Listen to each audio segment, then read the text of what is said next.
This metal barn was built in the 1920s. At that time, the island was home of one of the largest sheep operations in the western United States.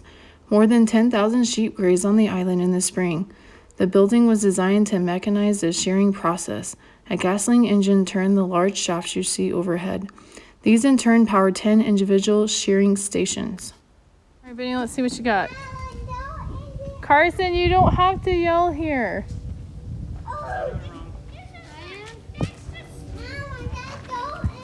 Carson, guess what? You're talking really loud. I love this tree. Oh, maybe you can't. Never mind, don't go in there. You can look inside. Ooh. This wagon, called the sheep camp, played an important part in sheep ranching in the West. The sheep camp traveled with the herds from summer range to winter range. This wagon carried the herder's bed and personal items, as well as food and cooking utensils. From its looks, it is apparent that long ago, the wagon was pulled by horses and had a canvas cover. Over the years, sheep camps have evolved so that today they look entirely different and are towed behind a truck. Fielding Gar Ranch is located at Gar Springs. Indigenous people and wildlife used this water source long before Fielding Gar built the ranch. The first permanent structure at the site was a small log cabin built in 1848 by Fielding Gar. Gar had been assigned by the Church of Jesus Christ of Latter-day Saints, the LDS Church, to establish a ranch on the island as a stronghold for managing the church's tithing herds. Within 2 years, Gar had expanded the ranch compound to include the adobe ranch house and other outbuildings. The ranch was continually inhabited from the time until 1981. Like other ranches around the West, the Gar Ranch had need for a small blacksmith shop. Originally built in the 1880s, the shop allowed early ranchers to make various tools and repair them as needed. Branding irons, tongues, gate latches, hinges, and repairs of all kinds. Another important function of the blacksmith shop was farrier work, the shoeing of horses. On the north wall of the blacksmith shop, you can see a horseshoe in its different stages of creation. This is where they would hammer. So they would put stuff in like yeah, and they would kind of have it here and just hammer it and it would spark off. How about that? Do you know what this is? Carson, what is it? Come here, curious boy. Tell me what this is. That's a snake skin. He shed it. Got a new one. What kind of snakes are on the island? Are there rattlesnakes on the island? No. This is what they call a king snake or a bull Oh, okay, snake. yep. And then we have black racers and we have water snakes. Oh, okay, awesome. Well, yeah, we have to in the water. That there, the University of Utah did an archaeology dig up here on the side of the mountain. Oh, nice. And they figured the Indians utilized this island 1,500 years ago. Yep. The bird flights for swan and geese. That's those cool. Little teeny arrowheads, that's why they depicted those two yeah. type of birds that they use it for. Because these arrowheads were found down on the shoreline. Okay. Oh, nice. Yeah. Migratory birds. So. I found something like that in That Georgia. grinds the corn. Yep. That was their plate over there, but it broke. Oh, wow.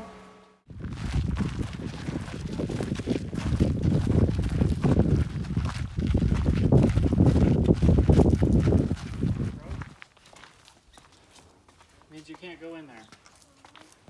This looks like a barrack. This is a kitchen? No.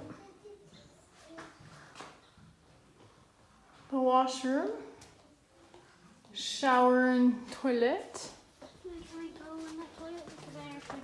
Nope. Go find your tree. It's off limits.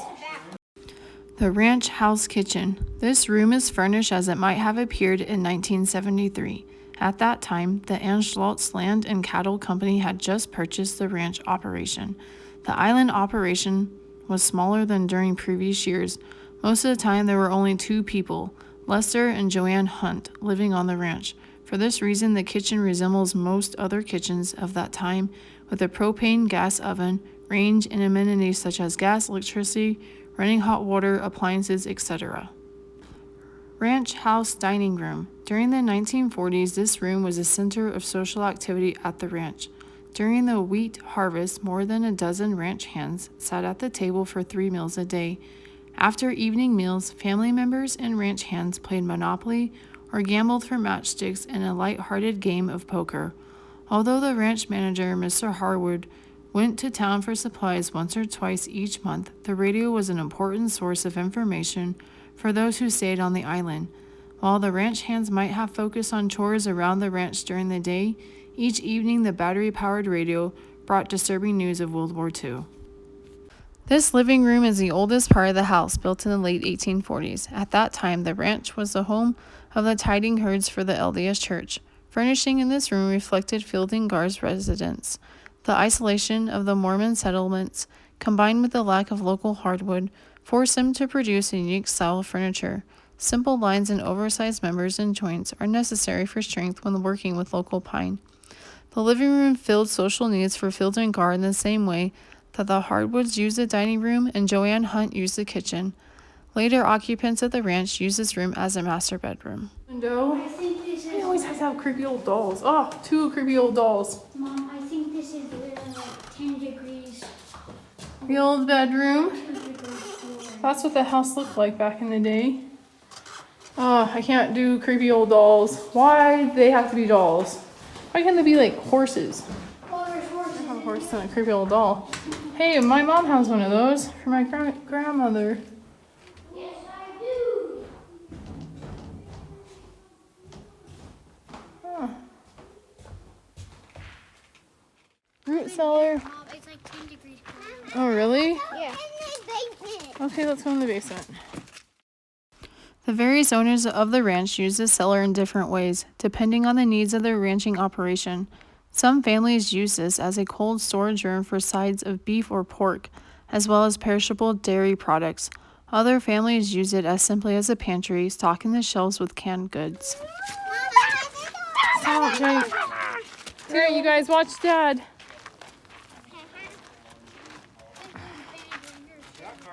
You're gonna catch Carson. Wow. Impressive. Horses have always played an important role on the ranch. During the 1800s, the island was the home of a large herd of horses. Settlers on the mainland found the island horses to be much more sure-footed than those raised on the mainland, as they have been raised climbing the rocky hills at the island. At this time, horses were the only source of power for most farm equipment. Okay, let's go explore the bay and go swimming.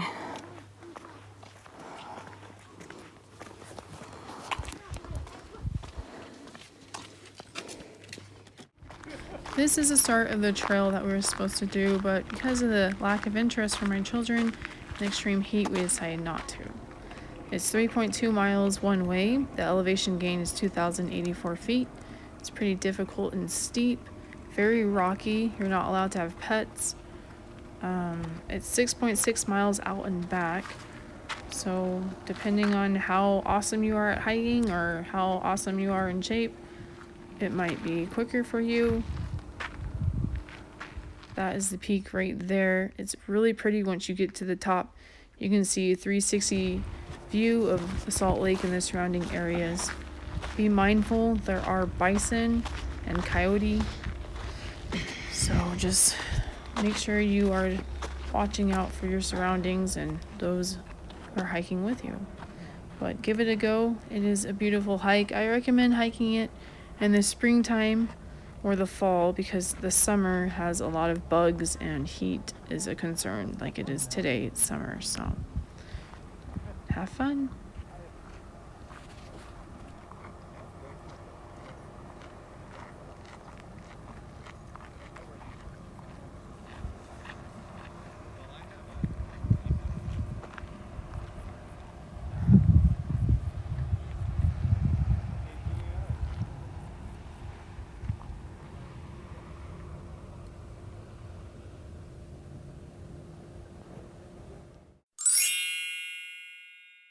The plan today was to go swimming in the Great Salt Lake. This is the Great Salt Lake. for miles and miles of this. And it's not even like when you go to West Windover and you hit the salt flats, this stuff is broken and sandy and rocky. It's not the same. So, like all these other adventurous people, we are walking to the lake, on a dry riverbed lake, dry lake bed lake. I don't know, it's hot. We have about a gallon of water left for 6 people, and we'll see how long we last here. It almost looks like a mirage, so I really hope there's water up there. No, it's hot. Don't take off your shoes. Okay. There's like 3 sections of sand you have to cross to get here. Those shiny objects in the distance right there, yep, those are cars. Some things I do to push my kids. That's okay. They've never been to Great Salt Lake before. Oh, and they'll probably never come back. At least not this part. This is just all this sand and rock. Smells like dead fish heads. Doing good, Carson. So make you stronger. Get our steps in.